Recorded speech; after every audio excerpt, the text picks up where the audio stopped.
अस्सलाम वालेकुम नाजरीन, प्रोग्राम दूसरा रुख में खुशामदीद। मैं हूं आपका मेज़बान नादिर गुरामानी। नाजरीन, आज स्पीकर कौमी असम्बली और डिप्टी स्पीकर कौमी असम्बली का इलेक्शन तो हो गया, लेकिन बनने वाली इत्तेहादी हुकूमत पर कई सवालात उठाए जा रहे हैं। ये भी कहा जा रहा है कि IMF के साथ मुआहदे के बाद हुकूमत को मुश्किल फ़ैसले करने पड़ेंगे, और इसी के साथ साथ ये एक सवालात जो हैं सामने ये भी आ रहे हैं कि बनने वाली इत्तेहादी हुकूमत कितनी मजबूत हुकूमत होगी, क्योंकि मौलाना फजलुर रहमान जो हैं वो भी ताहाल नहीं माने। MQM के साथ मुआहदा हो गया है, लेकिन MQM ने ताहाल ये फ़ैसला नहीं किया कि वो काबीना में शामिल होगी। MQM और मुस्लिम लीग नून के दरमियान जो मुआहदा हुआ है, उस मुआहदे के तहत MQM मुस्लिम लीग नून को सपोर्ट करेगी और वज़ीर आज़म का जो इलेक्शन होगा वज़ारत उज़्मा के लिए, उसमें वोट भी करेगी, लेकिन वो काबीना में शामिल नहीं हो रही। तो MQM से भी बात करेंगे और जो मुख्तलिफ सवालात उठाए जा रहे हैं हुकूमत के हवाले से, उस मामले पर भी हम पार्लियामेंटेरियंस की राय जानने की आज अपने प्रोग्राम में कोशिश करेंगे। और आज हम पार्लियामेंट हाउस में ही मौजूद हैं, तो यहाँ पर जो नौ मुंतखब अराकीन कौमी असम्बली और जो सेनेटर्स हैं उनकी राय हम जानने की कोशिश करेंगे। शेख साहब, अब इत्तेहादी हुकूमत जो है वो बनने जा रही है, कल हल्फ आपने उठा लिया। ये बताइएगा कि चैलेंजेस आप क्या देख रहे हैं, मुआशी चैलेंजेस, सियासी इस्तेहकाम की बातें हो रही हैं, आपको क्या नज़र आ रहा है कि ये बनने वाली हुकूमत, इस हुकूमत को सबसे बड़ा चैलेंज क्या दरपेश होगा? बिस्मिल्लाहिर्रहमानिर्रहीम। देखिए, जिस तरह आपने कहा कि नई हुकूमत बन रही है, इसमें हमारा बहुत बड़ा मुल्क है और एक फेडरल गवर्नमेंट है, तो खासे चैलेंजेस हैं, लेकिन हमने ये चैलेंजेस कबूल करने का तैयार किया हुआ है। देखिए, लीडरशिप का क्या मतलब होता है, ये तो हैं, लेकिन ना हमने PMLN ने कहा है कि हम ये चैलेंज कबूल करते हैं, और पीपल पार्टी की मैं समझता हूँ कि बड़ी फराख दिली है कि वो उन्होंने कहा है कि आप करें जो कुछ आप करना चाह रहे हैं, हम आपको सपोर्ट करेंगे। ठीक है, लेकिन अगर कोलिशन गवर्नमेंट इस तरह होती कि सारी कैबिनेट मुख्तलिफ पार्टियों की होती, तो फिर तो हर एक के साथ मशवरे के बगैर हम नहीं चल सकते थे ना। इस वक्त हमें उन्होंने फ्री हैंड दी है। अच्छा। और PMLN के लिए एक बहुत बड़ा चैलेंज है और हम इस चैलेंज को कबूल कर रहे हैं। इंशाल्लाह पहले भी PMLN ने डिलीवर किया है, अभी भी चैलेंजेस आपने पूछा, इसमें पॉलिटिकल चैलेंजेस हैं। आप इख्तलाफात देख रहे हैं कि जो इलेक्शन हुए उसके बाद जो जिस तरह आप देख रहे हैं, फिर इकनॉमिक तो आप सबको अंदाज़ा है ही कि कितने बड़े चैलेंज हैं, और हमारे बॉर्डर्स पे भी जो है ना वो भी काफ़ी देख रहे हैं कि आप टेररिज्म की शिकायतें। लेकिन सर, नई हुकूमत ने जाना है IMF के साथ मुआहदे में, तो वो कितना बड़ा चैलेंज होगा? मैं समझता हूँ कि IMF को भी इस बात का रियलाइजेशन है। पिछली हुकूमतों ने ना, जो हमारी 16 महीने की हुकूमत थी या फिर ये इंटरिम हुकूमत भी आई है, तो IMF की जो बातें वो चाह रहे थे हमने उस पर अमल किया। और उस पर मुकम्मल PTI की हुकूमत ने ना अमल नहीं किया IMF पे, इसलिए वो नाराज़ थे या वो खुश नहीं थे कि हमारी जो आपने कमिटमेंट किए उसमें अमल नहीं किया। तो हम उस पर बाकायदा डिस्कस कर रहे हैं, मिलजुल के फैसले करते हैं और फिर उस पर अमल करते हैं।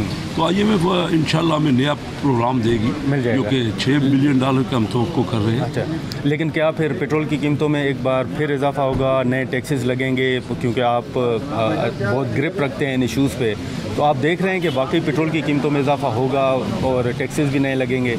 हम चाह रहे हैं कि देखिए, टैक्सेस की बजाय हम इकानमी को फ़रोग़ दें। इकानमी में से जो है रेवेन्यू हम ज़्यादा लेना चाहते हैं। अच्छा। लेकिन हम टैक्सेस के थ्रू कोशिश करेंगे कि ना लिए जाए। आवाम पे ऑलरेडी इतना ज़्यादा बोझ है कि अभी और उनमें सख्त नहीं है। जो हमने हालात देखे हैं, जिस तरह हम इलेक्शनों में गए हैं, और लोगों के जो प्रॉब्लम है वो हमने खुद देखे हैं, बड़े क्लोजली उसको वॉच किया है। तो इस वक्त सख्त नहीं है लोगों में कि और इजाफा करते जाएं। हम फ़रोग़ देंगे अपने। इस वक्त GDP हमारी सिर्फ 2% भी नहीं बढ़ रही, तकरीबन 1% इस तरह हमारा। लेकिन सर, मुश्किल फ़ैसले तो करने पड़ेंगे ना आपको? नहीं, हम फैसले करेंगे फ़रोग़ देने वाले, और हम रेवेन्यू ज़्यादा हासिल करें। मैं बार बार इनको जोर दे रहा हूँ कि सिर्फ ये ना सोचो कि टैक्स लगा के ही। देखिए, अगर आपकी इकानमी बढ़ती है, अगर आप पेट्रोल की कीमतों में आपका बिजनेस फ़रोग़ आता है या फॉरेन डायरेक्ट इन्वेस्टमेंट आती है, इंडस्ट्री लगती है। देखिए, ऑलरेडी कीमतें काफ़ी ऊंची हो चुकी हैं, जो टैक्सेशन होनी थी वो हो गई है। IMF की डिमांड पूरी हो गई, वो हम अब और फर्दर मैं नहीं समझता कि वो भी प्रेशर पाकिस्तान पे डालेंगे। वो भी देख रहे हैं कि हालात क्या है, तो हमने उनकी कमिटमेंट्स को पूरा किया है। लेकिन इस वक्त अगर आप देखें तो IMF को जो ख़त लिखा गया है PTI की तरफ से, उसका कितना असर देख रहे हैं सर आप? देखिए IMF अब खुद उनको सब पार्टियों से ना तजर्बा हो चुका है, डिफरेंट पार्टीज हमारे यहाँ ही हुकूमत में उनको तजर्बा हो चुका है। वो खुद अंदाज़ा कर रहे हैं कि इस ख़त का हम क्यों हुकूमत में प्रेशर डालना चाहिए। वो तो चाह रहे हैं कि नई हुकूमत कामयाब हो। IMF की तरफ से तो अपना स्टेटमेंट आया है कि हम पाकिस्तान को चाहते हैं कि वो ये प्रोग्राम को कामयाबी से टैकल करें। वो हम पे सख्तियाँ नहीं करना चाह रहे ना। IMF का मकसद ये है, IMF का मकसद तो ये है ना कि पाकिस्तान जो है वो बेहतरी की तरफ जाए, हमारी ग्रोथ बढ़े, बाहर से इन्वेस्टमेंट आए, कारोबार में तरक्की हो।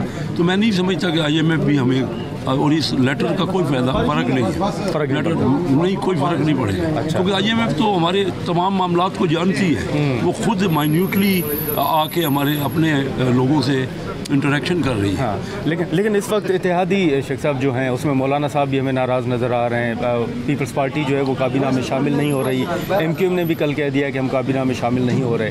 तो आप क्या देख रहे हैं, कितना चैलेंज होगा कि कल MQM नाराज़ हो जाए, पीपल्स पार्टी नाराज़ हो जाए? ये तो हर वक्त चांसेस होते हैं, पॉलिटिकल गवर्नमेंट है। हाँ। लेकिन वो हमें सपोर्ट कर रहे हैं, क्योंकि इस तरह तो अब पाकिस्तान में कोई एक पार्टी वादे अक्सरियत नहीं ले सकेगी। हाँ। इतना बड़ा मुल्क है और मुख्तलिफ एरियाज में मुख्तलिफ पार्टी ज़्यादा वो पॉपुलर है। तो उस वजह से आइंदा भी ये जो होगा ना, जो भी इलेक्शन आप करवा लें, कोलिशन गवर्नमेंट ही बनानी पड़ेगी। और इस बार अगर पीपल पार्टी हमें सपोर्ट कर रही है तो नेक्स्ट टाइम पीपल पार्टी का अगर मौका आएगा तो हम उनको उस तरह सपोर्ट। लेकिन जो पार्लियामेंट्री कमेटी का इजलास हुआ आपका, उसमें मियाँ साहब की सोच क्या है, वो क्या सोच रहे हैं, क्या होना चाहिए? मियाँ साहब भी देखिए, मियाँ साहब ने खुद उन्होंने सामने वो समझ रहे हैं कि कोलिशन का तजर्बा है, कोलिशन गवर्नमेंट का, मियाँ शहबाज शरीफ साहब। तो वो 16 महीने गुजरे हैं और इत्तेहादी भी सारा एक दूसरे से कोऑर्डिनेशन भी तो होता है ना, कि किस तरह एक दूसरे के साथ मिलजुल के काम किया जा सकता है। तो मियाँ साहब ने मौका दिया है अपने छोटे भाई को शहबाज शरीफ के, तो आपको ये तजर्बा है, आप सबको साथ पहले भी रखा है आपने, आप लेके चले इनको। तो कमेटी में सर किसी ने ये सवाल किया कि मियाँ साहब जब वापस आए थे तो प्राइम मिनिस्टर के उम्मीदवार तो वो थे, तो ये फैसला तब्दील क्यों हुआ? किसी ने कोई ये नहीं किया, क्योंकि देखिए मियाँ साहब के ऊपर हम सबको पूरा एतमाद है और सबको बड़ा कॉन्फिडेंस। मियाँ साहब की लीडरशिप जो है ना, हर एक को, और जब उन्होंने खुद फैसला किया है, कोई प्रेशर में तो फैसला नहीं किया, उनका एक विलिंगली फैसला है। मियाँ शहबाज शरीफ साहब ने कमेटी मीटिंग में कहा कि खुद मियाँ नवाज शरीफ साहब कहेंगे तो प्राइम मिनिस्टर का ये नहीं कि आप मिसाक डार साहब ने पहले अनाउंस किया ना, तो उन कमेटी में उन्होंने कहा कि मियाँ नवाज शरीफ साहब खुद अपने मुंह से। लेकिन शेख साहब आपने डार साहब का नाम लिया, पीपल्स पार्टी कह रही है कि डार साहब ने मईशत को सबसे ज़्यादा नुकसान पहुँचाया है और इस मरतबा वज़ीर ख़जाना कोई और होना चाहिए। तो नून लीग किसके नाम पर गौर कर रही है? मुख्तलिफ कैंडिडेट्स हैं जी। मैं खुद बिल्कुल हमेशा आया ही इसीलिए हूँ। मैं पॉलिटिक्स में मैंने ज्वाइन नहीं ये किया है, मेरा जो है ना कारोबारी फैमिली से तल्लक है। देखिए इसहाक डार साहब ने बहुत काम किया है, पिछली हुकूमतों में मैं उनके साथ रहा हूँ और उन्होंने बड़े मुश्किल हालात में काम किया है। तो डार साहब बड़े काबिल इज़्ज़त हैं।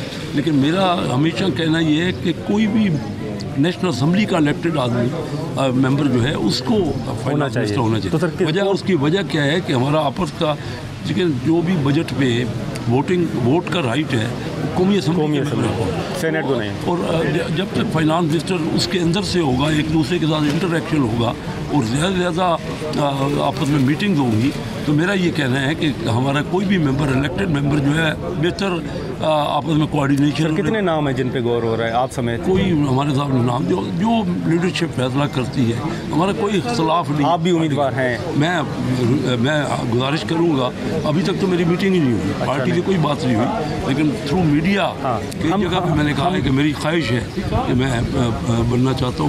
मेरी पॉलिटिक्स में आने की अर्जी यही है कि मैं समझता हूँ कि मेरे आने से बिजनेस कम्युनिटी में कॉन्फिडेंस आएगा। अच्छा। क्योंकि वहाँ मैंने रिप्रेजेंटेशन, हमारी फैमिली ने ना पाकिस्तान में सबसे ज़्यादा रिप्रेजेंटेशन मुख्तलिफ चैम्बरों में हमारी रही है। Karachi chamber of commerce industry का आज से 37 ईयर्स है, वो 1987 में प्रेसिडेंट बना और हाईएस्ट नंबर ऑफ वोट लिए बिजनेस कम्युनिटी में कराची थे।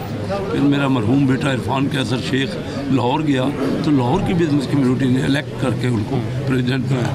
मेरा first cousin Faisalabad chamber of commerce, तो हमारी फैमिली को एक मौका मिला। फिर मैं चनियोट से 4 बार इलेक्ट हो चुका हूँ, 7 इलेक्शन मैंने कंटेस्ट किए। ये तजवीज़ आप रखेंगे क़यादत के सामने सर?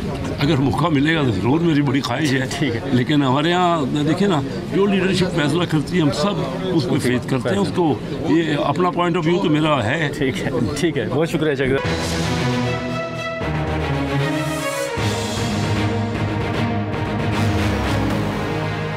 यहाँ पर जो दीगर पार्लियामेंटेरियंस हैं, हम कोशिश करेंगे कि इस वक्त जो मुल्की हालात हैं, जो हुकूमत बनने जा रही है और हुकूमत को दरपेश जो चैलेंजेस हैं, उन इश्यूज़ पर हम उनकी राय जानने की कोशिश करते हैं। ताज हज़र साहब, बहुत शुक्रिया। सबसे पहले तो ये बताइएगा कि कल आपने इलेक्शन कमीशन को ख़त भी लिखा है कि 11 सेनेट की नशस्तें खाली हैं। उस पर चेयरमैन सेनेट ने भी इलेक्शन कमीशन को ख़त लिखा है कि आप वजाहत करें कि ये एक मेंबर जो है वो इलेक्ट होने के बाद उसकी फ़ौरन जो सेनेट की नशस्त है वो खाली डिक्लेयर हो जाएगी या नहीं होगी। तो आप समझते हैं कि इसमें कोई कन्फ्यूजन है, मामला क्लियर नहीं है?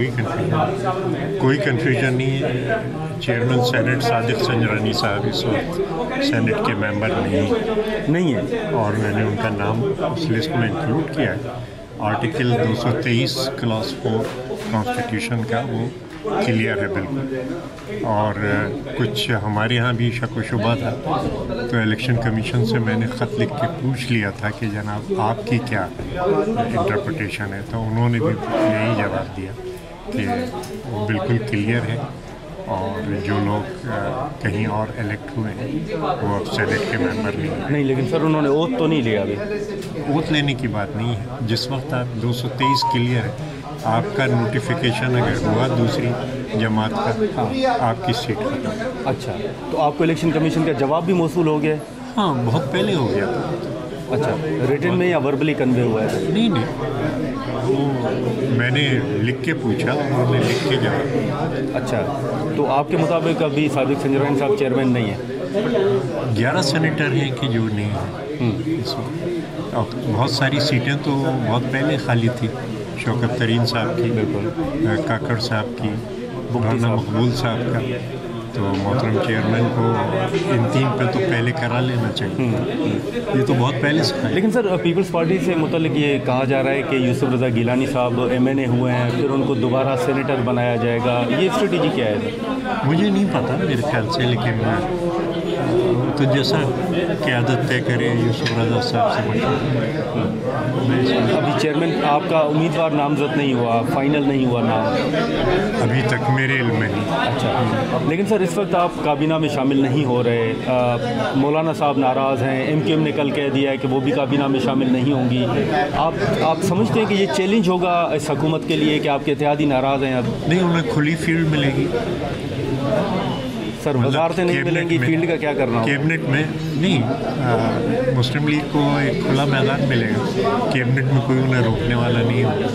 पार्लियामेंट में अलबत्ता हम रोकेंगे। लेकिन आप कमेटियाँ तो ले रहे हैं, स्टैंडिंग कमेटीज? हाँ, पार्लियामेंट का हिस्सा है स्टैंडिंग। वहाँ हम ज़रूर जो आवाम के खिलाफ चीज़ें होंगी। लेकिन सर ताज हज़र साहब, ये तो बताएं कि कल हुकूमत जो है IMF के साथ मुआहदा करने जा रही है, बातचीत होगी, आप कहाँ खड़े होंगे फिर? नहीं, हमारे प्रोग्राम में तो IMF नहीं है, कोई भी बैरूनी ख़र्चा नहीं। जो असल मुसीबत है हमारी वो यही है कि बैरूनी क़र्ज़ा लेके हम तनख्वाहें देते हैं। हमारी तनख्वाहें ब्यूरोक्रेसी की, फ़ौज की, वो बैरूनी क़र्ज़े से आती। ठीक है, तो इस तरह से कंपनी नहीं चलती। नहीं, लेकिन सर नून लीग तो जाएगी ना IMF के साथ? तो नून लीग जाएगी, हम उन्हें समझाने की कोशिश करेंगे कि ना जाएं। हाँ, हम तो ना जाने की बात नहीं कर रहे, हम उन्हें ये नहीं कह रहे कि ये ना करें, हम उन्हें कह रहे हैं कि ये करें। ठीक है, कि अल्टरनेट ये मौजूद है। अच्छा, कि अगर समझिए कि वो GST ऑन गुड्स डिवॉल्व कर देते हैं, सूबों को दे देते हैं, तो हम डेफिसिट पूरा करते हैं। ताज हज़र साहब, आप समझते हैं कि ये इतना आसान है कि आप IMF की तरफ ना जाएं और कहीं और से अल्टरनेट करें? ऐसी क्या बात है, हो जाएगा। नहीं, कहीं और से भी क्यों कर सकते हैं? अच्छा, जितने अपने वसाइल हैं उनको। सर वो तो खान साहब ने भी कहा था कि IMF के पास नहीं जाऊंगा, खुदकुशी कर लूँगा, उनको जाना पड़ा। खुशी की बात नहीं है, छोटा मोटा कोई कर्जा चाहिए तो आपको, लेकिन अपनी मईशत की बुनियाद आप कर्ज में नहीं रख सकते। बहुत पहले प्रोफेसर गैलब्रेथ सोशलिस्ट इंटरनेशनल में मैं पार्टी को रिप्रेजेंट कर रहा था, वो अमेरिका से तशरीफ लाए थे। दानिशमंद लोग होते हैं, तो वो मुझे कहने लगे कि आप इंटरनेशनल फाइनेंशियल इंस्टीट्यूशन से अपना लिंक तो जी। मैंने बड़ी हैरत से देखा उन्हें, तो कहने लगे व्हाट्स द प्रॉब्लम। मैंने कहा जी वेयर इज द मनी। कहने लगे when you don't have the money you try to find solutions and you always find. अब हमने देखा है कि हमारे पास सॉल्यूशंस हैं जो हमने 10 नुकात में ली। सर हम ये कह सकते हैं कि पीपल्स पार्टी समझती है कि IMF की तरफ जाने की बजाय जो दीगर ऑप्शंस हैं उन पे गौर किया। हमने तो प्रोग्राम दिया हुआ है ना, हाँ। 10 नुकात दिए हुए हैं, मैनिफेस्टो दिया है, उस पर अगर कोई एतराज़ है तो हम उसको ठीक करें। सर अगर नून लीग IMF के साथ मुआहदा करती है, पेट्रोल की कीमतें या नए टैक्सेस लगते हैं, पीपल्स पार्टी उन शर्तों में शामिल नहीं होगी, साथ नहीं खड़ी होगी? नहीं, हम कोशिश करेंगे कि ऑल्टरनेट जो सॉल्यूशंस हैं वो आए। लेकिन सर पीपल्स पार्टी का आज ही मैं बलूचिस्तान पे तकरीर कर रहा हूँ, गवादर पे। अच्छा, लेकिन सर पीपल्स पार्टी का एक मौक़िफ़ है कि डार साहब ने मईशत को तबाह किया है, डार साहब को वज़ीर ख़जाना नहीं होना चाहिए, तो आप किसका नाम तजवीज़ करेंगे, क्या कहेंगे? ये पर्सन पे नहीं होता, पॉलिसी पे होता है। पॉलिसी तो गवर्नमेंट की है, हाँ। डार साहब हो या कोई और। आपको एतराज़ नहीं है? नहीं, मतलब हमें पॉलिसी पे एतराज़ है जी, पर्सन पे हम क्यों एतराज़ करें? तो MKM बार बार बात कर रही है कि आप सूबे के पास इख्तियारात क्यों हो, निचली सतह तक इख्तियारात लाएँ, कानून साजी करें, बिल पड़ा है। फारूक सत्तार साहब कह रहे हैं कौन से इख्तियारात? सर वो रेवेन्यू के हवाले से बात कर रहे हैं, फंड्स के हवाले से बात कर रहे हैं, फंड्स के हवाले से वो बात कर रहे हैं, तो आप समझते हैं कि उनका फारूक सत्तार साहब कह रहे हैं कि मेरा बिल पड़ा हुआ है उसको मंजूर करें? नहीं, वो तो कॉन्स्टिट्यूशन में अमेंडमेंट का बिल है, लेकिन ये कि जो NFC बना हुआ है, हाँ, उस पर क्यों अमल दरामद नहीं हो रहा?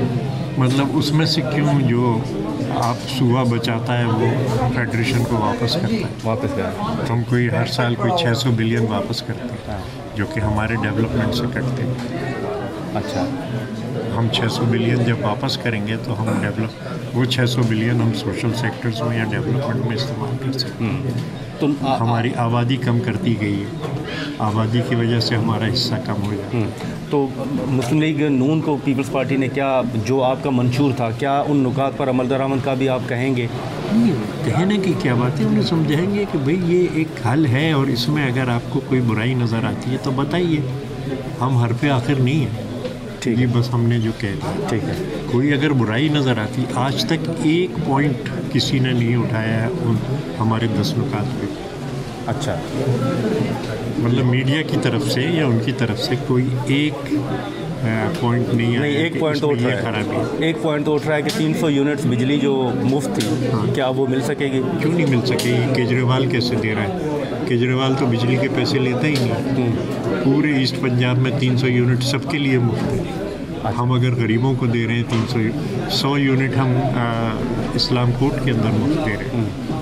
गवादर में भी शुरू, हालांकि जो बिजली हम जनरेट कर रहे हैं उसमें से 1 वाट भी हमें नहीं मिलता, वो सारी की सारी पंजाब जाती है। लेकिन हमने 150 मेगावाट की सोलर लगाई है और उससे हम 100 यूनिट ठीक है गरीबों को दें। ठीक है ताहिर साहब, बहुत शुक्रिया। नाज़रीन, ताज हैदर समेत जो मुख्तलिफ पार्लियामेंटेरियंस हैं उनकी राय आपने सुनी। यहाँ पर हम शॉर्ट ब्रेक लेंगे और ब्रेक के बाद जो IMF समेत मुख्तलिफ सवालात उठाए जा रहे हैं, फिर जो इत्तेहादी जमातें माजी में 16 माह रहीं वो इस बनने वाली नई हुकूमत से क्यों नाला हैं, मौलाना साहब के साथ जो मुस्लिम लीग नून के मुज़ाकरात हो रहे हैं वो मुज़ाकरात कहाँ तक पहुँचे और JUIF का क्या मौक़िफ़ है, ये भी हम जानने की कोशिश करेंगे। लेकिन यहाँ पर एक शॉर्ट ब्रेक लेते हैं।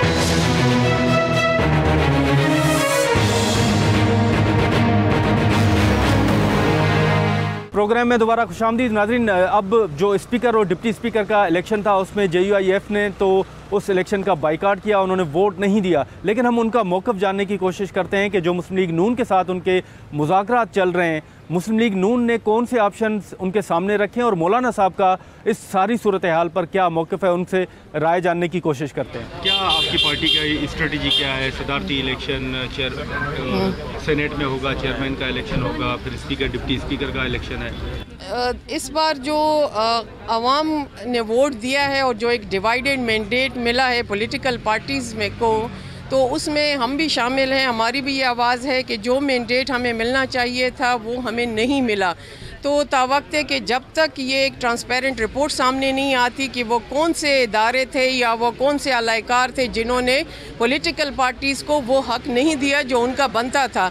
तो जब तक कि ये सूरत हाल वाज़े नहीं होती, हम इस पार्लियामेंट में तमाम आइनी जितने भी सीट्स हैं, चाहे वो स्पीकर हो, डिप्टी हो या सदारती इंतखाबात हो या प्राइम मिनिस्टरशिप का हो, तो हम उसका हिस्सा नहीं बनेंगे। हम बाइकआउट कर रहे हैं, एब्सटेन कर रहे हैं वोटिंग प्रोसेस से। आज भी आपने हिस्सा नहीं लिया? नहीं, बिल्कुल हिस्सा नहीं लिया और आइंदा भी नहीं ले। अभी तक यही हमारी स्ट्रेटजी है और बाइकआउट पे है। अब हम अपोजिशन का हिस्सा है, बाद में देखा जाएगा कि ये हुकूमत किस तरह ये चैलेंजेस जो इनको दरपेश है उसे नबर आजमा होती है। 16 माह इत्तेहादी रहे मुस्लिम लीग नून के, पीपल्स पार्टी के, अभी आपका उन बड़ी जमातों से कोई गिला है? देखें, पार्लियामेंट पाकिस्तान की जब भी बनी है वो एक हंग पार्लियामेंट बनी है। उस वक्त भी जब हम पीडीएम का हिस्सा थे तो हम शुरू से यकनकाती एजेंडा था, वो भी यही जो रिग्ड इलेक्शन थे 2018 उस पे हमारा इत्तेहाद हुआ था और वही इसका एक तसलसल था कि फिर आपने एक जमहूरी अमल देखा, अदम एतमाद का जो प्रोसेस आया उसमें हम आए। लेकिन अब हमने देखा है कि उससे अवाम उस तरह खुश नहीं थे उन पॉलिसियों से। तो जब तक हम अपनी पॉलिसियों में आज़ाद नहीं होंगे, अवाम खुश नहीं होंगे, तो हम फिर इस पार्लियामेंट में बैठने का उस तरह फ़ायदा में नहीं होगा। मुस्लिम लीग नून तो मुज़ाकरात कर रही है, मौलाना साहब से रब्ता भी हुआ है, तो आप क्या शराइत रख रहे हैं फिर उनके सामने? जी, अभी तक तो देखें, वो ज़ाहिर है उनका हक बनता है, जो उनके कैंडिडेट खड़े उसके वोट के लिए वो आए हैं, उन्होंने वोट की डिमांड की, लेकिन अभी तक तो हमने यही कहा कि हम इस प्रोसेस का हिस्सा नहीं बन रहे, चाहे वो ABZ कोई भी पार्टी हो, चाहे सुन्नी इत्तेहाद के आए हैं, चाहे नून लीग के आए हैं या पीपल्स पार्टी के, सब के लिए हमारा एक ही जवाब है कि हम इसका हिस्सा अभी नहीं बन रहे। दो मुख्तसर सवाल होंगे। एक तो ये बताइएगा कि PTI भी कह रही है धांधली हुई है, नून लीग भी कह रही है, पीपल्स पार्टी भी कह रही है, आप क्या समझती हैं कि किसका मैंडेट चुरा कर किस जमात को दिया गया है? इस बार जो इंतखाबात हुए हैं वो पिक एंड चूज़ के इंतखाबात हैं, टारगेटेड हैं, सीट्स को टारगेट किया। कहीं पे किस पार्टी को, KPK बलूचिस्तान में हमारी पार्टी को हराया गया है, सिंध में कुछ केसेस उनके हैं, उनका बजा होगा, इसी तरह नून लीग का है, हर एक पार्टी का अपना है। ओवरऑल जो है वो तमाम पार्टियों की यही आवाज़ है कि वो ट्रांसपेरेंसी हमें सामने नहीं आई। क्यों नहीं आई? जब तक इसका हमें सुराग नहीं लगाया जाता तो हम मुतमईन नहीं हैं। किसने किया है?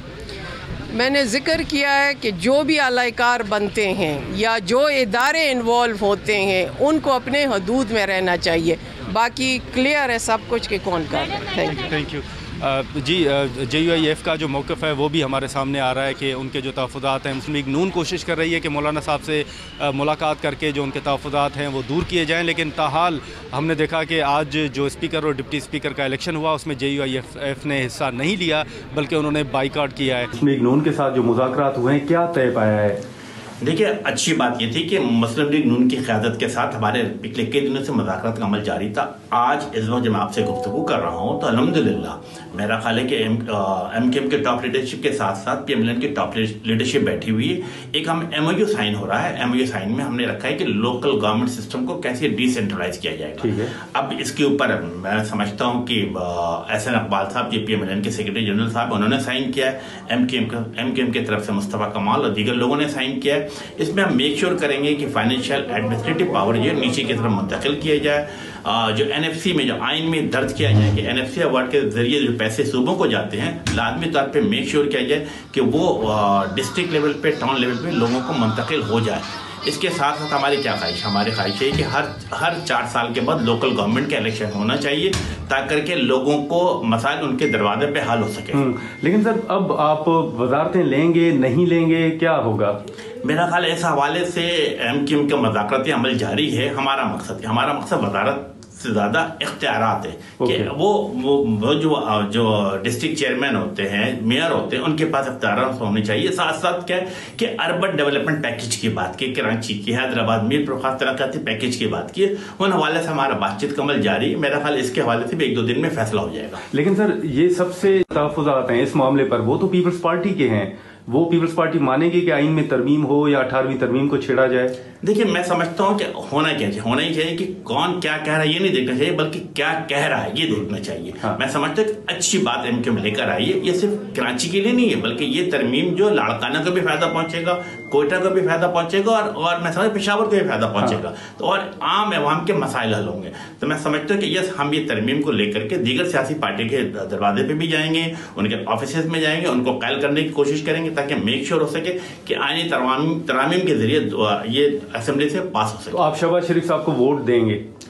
मेरा ख्याल है इसके हवाले से हमारी बातचीत का अमल जारी है। अभी कुछ देर के बाद इस पर भी फैसला हो जाएगा। और सदर साहब को, जरदारी साहब को मेरा ख्याल है कि प्रेसिडेंट के वोट के हवाले से अभी मशावरत हुई नहीं है। जैसे मशावरत होगी मेरा ख्याल है प्रेस के जरिए पूरे पाकिस्तान। सर, जो सिंध में गवर्नर का मामला है, एमकेएम का उस पर बड़ा वाज़ेह मौक़िफ़ है, इस हवाले से भी नून लीग से बात हुई है? जी बिल्कुल, इस हवाले से मैं समझता हूँ कि एमकेएम का वाज़ेह मौक़िफ़ है कि सिंध में गवर्नर एमकेएम का होना चाहिए। और मेरा ख्याल है कि पीएमएलए ने बड़ी फ्लेक्सिबिलिटी दिखा रहे, और मैं समझता हूँ इसका भी 1-2 दिन में फैसला हो जाएगा। और आप इत्तेहादी रहेंगे हुकूमत के? देखिए, हमने इन प्रिंसिपल क्या कहा है कि हमें वज़ारत मुश्किल गवर्नरशिप से नहीं, बल्कि हमें मकसद है कि इख्तियारात होने चाहिए और अर्बन डेवलपमेंट पैकेज होना चाहिए। इस हवाले से मेरा ख्याल हम पीएमएलए के साथ बैठे हैं। नाज़रीन, यहाँ पर एक शॉर्ट ब्रेक लेते हैं।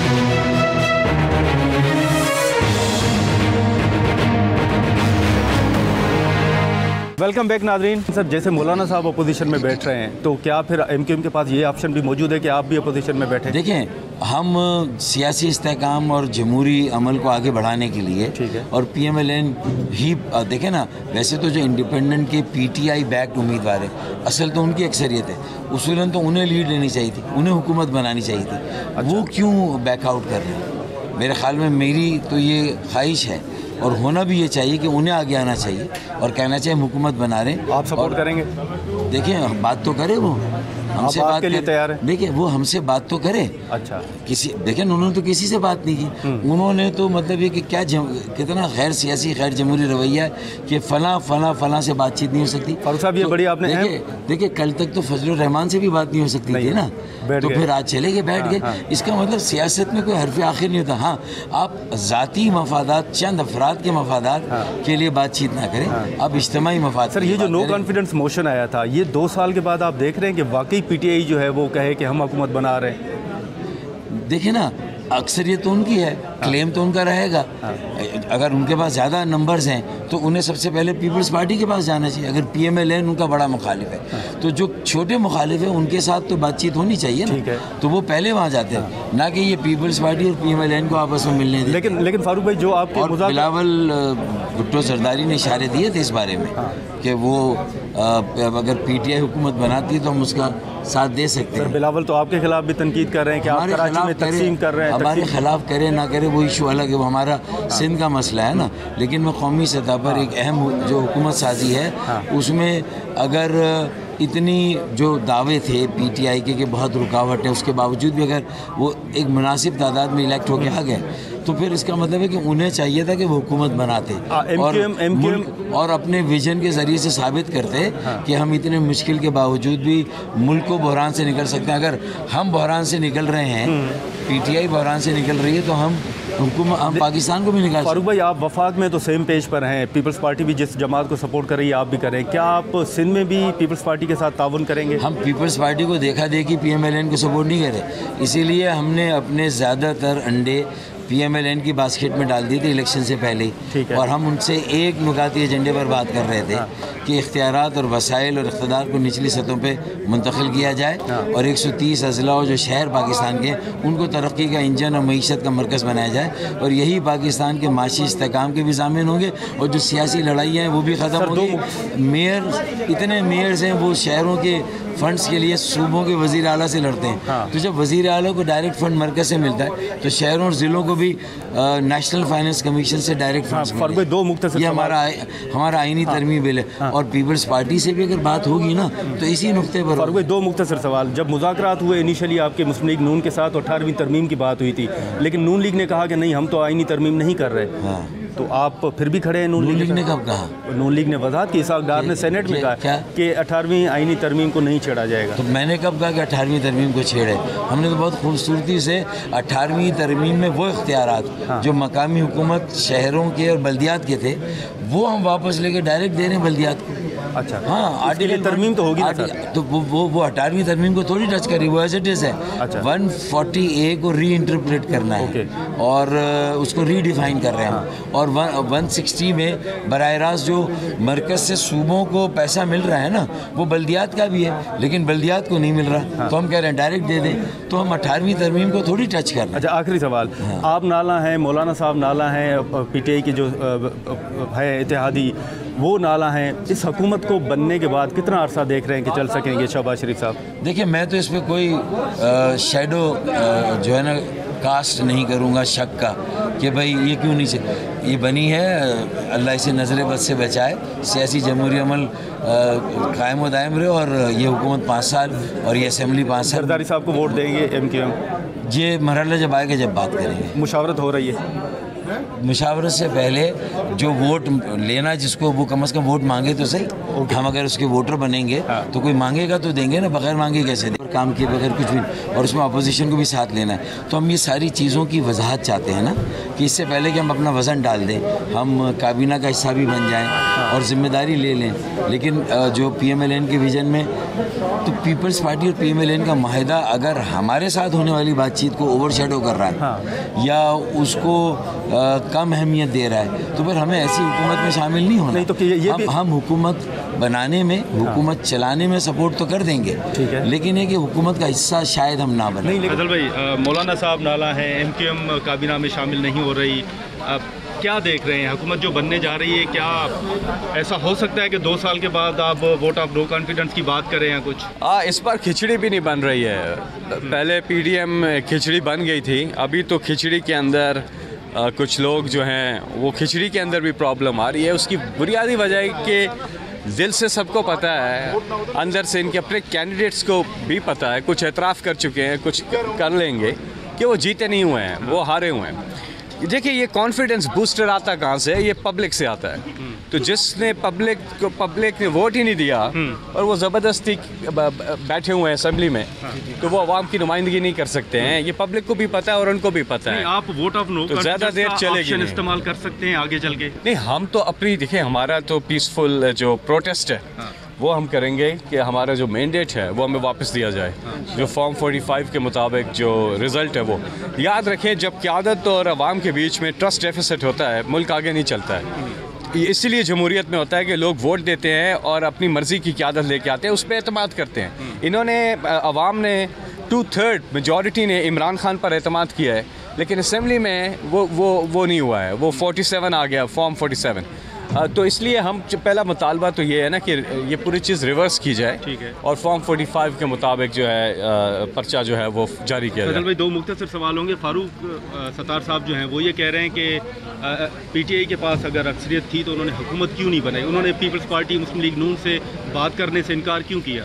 हमारे पास से 2/3 अक्सरियत थी, हम उसकी बात कर रहे हैं। हम तो 2/3 मेजॉरिटी लेकर आए हुए हैं। हम किसी के साथ मिल के हमें हुकूमत करनी है तो फिर तो पावर पॉलिटिक्स किसी तरीके से भी आ जाओ, फॉर्म 47 2 नंबरी करके आ जाओ। नहीं, हम वो नहीं, हमें पब्लिक ने मैंडेट दिया है। पब्लिक ये नहीं चाहती है, पब्लिक ने इसलिए वोट ही दिया है कि हम कम सीटों पे इस्तेफादा करके किसी भी पार्टी के साथ डील करके आ जाए। नो, पब्लिक ने हमें फुल मेजॉरिटी ने मैंडेट इसलिए दिया है कि हम अपना मैनिफेस्टो जो है वो पूरी तरह से इम्प्लीमेंट कर सकें। कराची से तो क्लीन स्वीप किया है ना PTI ने, कोई सीट नहीं जीते हैं, दूसरे अपोजिशन वाले कोई सीट नहीं जीते हैं, PTI जीती है। तो इंशाल्लाह और कोई सीट दी नहीं गई है क्योंकि आपको पता है कि क्या हुआ है। तो इंशाल्लाह हम अपना राइटफुल प्रोटेस्ट करेंगे।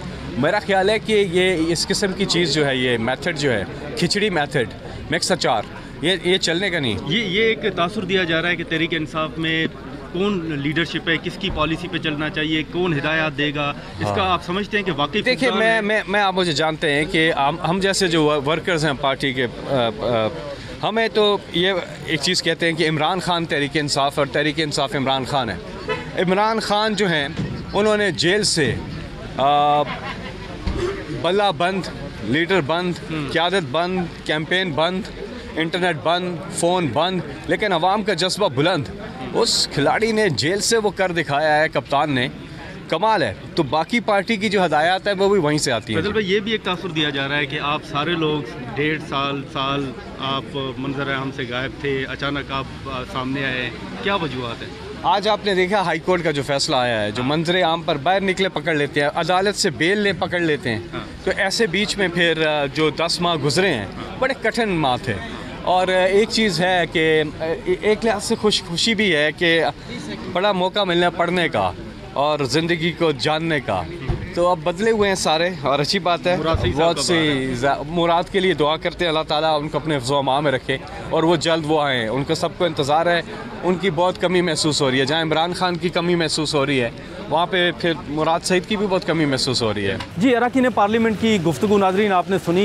पार्लियामेंट हाउस में आज स्पीकर कौमी असम्बली और डिप्टी स्पीकर कौमी असम्बली का इलेक्शन भी था, लेकिन अब मुख्तलिफ जो राय सामने आ रही है, पीपल्स पार्टी की राय भी आपने सुनी और उनका ये मौक़िफ़ है कि मुस्लिम लीग नून को IMF की तरफ जाने की बजाय जो मुख्तलिफ दीगर ऑप्शन हैं जो पीपल्स पार्टी के मंशूर में भी शामिल है, उन पर गौर करना चाहिए। फ़ारूक सत्तार साहब की गुफ्तगू आपने सुनी, उनका ये वाज़ेह मौक़िफ़ है कि MQM मुस्लिम लीग नून को सपोर्ट करेगी, लेकिन ताहाल MQM की जानिब से काबीना में शामिल होने का फ़ैसला नहीं किया गया। और उन्होंने एक अहम बात ये भी की है कि साबिक़ सदर आसिफ अली जरदारी को जो सदर ममलकत का इलेक्शन होगा उसमें वोट देने का फ़ैसला भी ताहाल MQM ने नहीं किया। और उनका ये मौक़िफ़ है कि पीपल्स पार्टी अगर राब्ता करेगी तो फिर इस मामले पर बातचीत होगी। अब वज़ारत उज़्मा का जो इलेक्शन है वो 3 मार्च को होगा। कौमी असम्बली सेक्रेटेरिएट की जानिब से जो तारीख़ है उसका ऐलान भी किया गया है। कल दोपहर 2 बजे तक कागज़ात नामज़दगी जो हैं वो जमा करवाए जा सकेंगे। आज के प्रोग्राम में इतना ही, इजाज़त दीजिए, अल्लाह हाफ़िज़।